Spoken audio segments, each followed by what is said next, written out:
So how is it that Guru, or should I call it Gurmeet Rahim, gets bail so easily? Sipal Singh, former IG Punjab Police, is with me at this moment. Mr. Singh, are you surprised that every time there's an election in Haryana, a few weeks or a few days ahead of elections, Gurmeet Rahim gets bail? He's been told he can't go to Haryana, but why should he be getting parole so easily? He was only out on furlough a few weeks ago. Yes, Mr. Rajdeep Sardesai, Sir. it's so evident that every time he gets a parole, there is some elections going on. Earlier it was in February 2020, Punjab elections were assembly elections going, he was given a parole. Earlier Panchayat elections were going on, he was given a parole.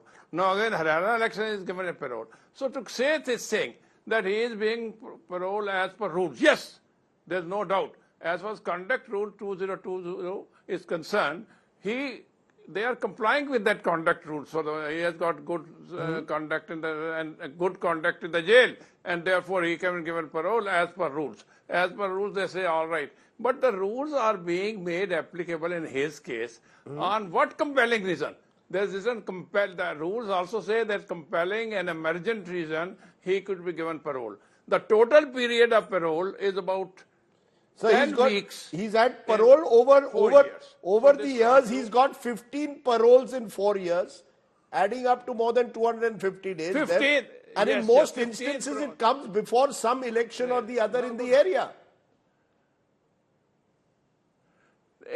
So you will please try to understand how the rules are manipulated.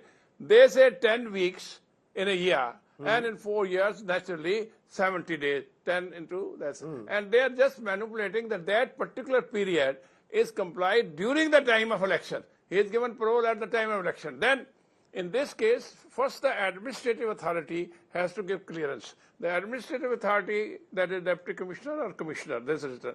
But in this case particularly, since elections are in progress, therefore the electoral officer or the election commission had to give clearance.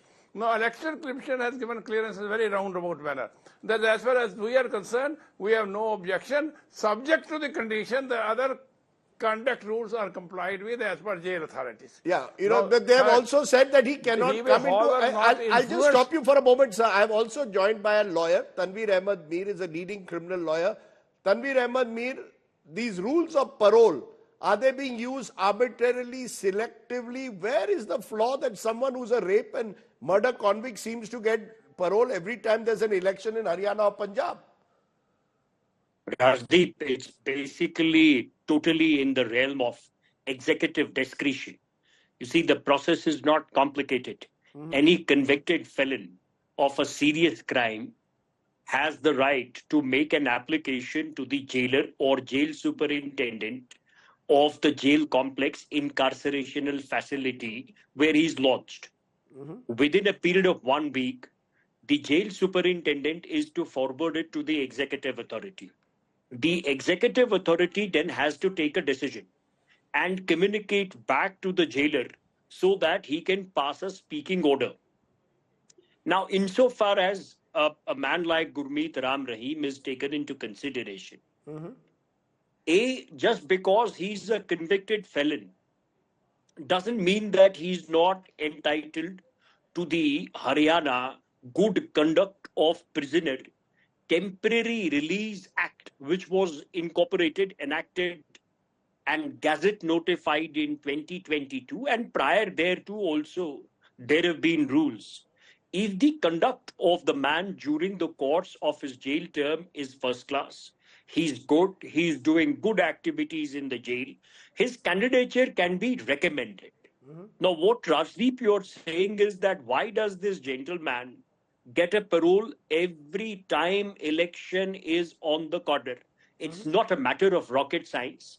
I don't hold a political brief, but I must tell you, I have represented Gurmeet Rahim in some litigations in the past for about 2 to 3 years.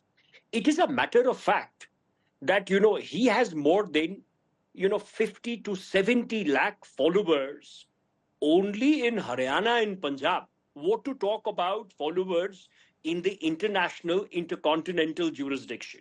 So therefore, when you have ardent followers, followers like retired lieutenant generals of the Right. army, of doctors, engineers, politicians, common men, farmers, Dalits, and even other persons, insofar as where the flock will go, well, the organization or its leader definitely has something to say. No, the question is, no, the point is who has the, you said executive discretion. So you're saying that discretion eventually is at the Chief Minister's office?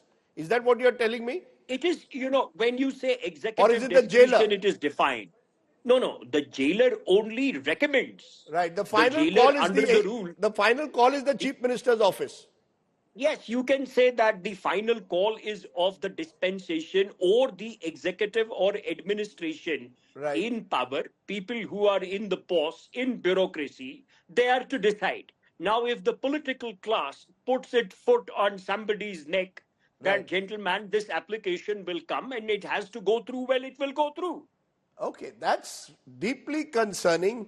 As I said, it really shows some of the failings that exist in our system because the level of discretionary powers are such they can't be challenged. And Gurmeet Rahim therefore gets benefits that no other ordinary citizen perhaps will get. This is the VVIP power that he perhaps has even while he is in jail simply because he has lakhs of followers. So if you have lakhs of followers, you can virtually set your own timelines for getting parole. And that truly, as both our police officer and the criminal lawyer have said, is deeply troubling. Thank you both very much for joining me here on this point.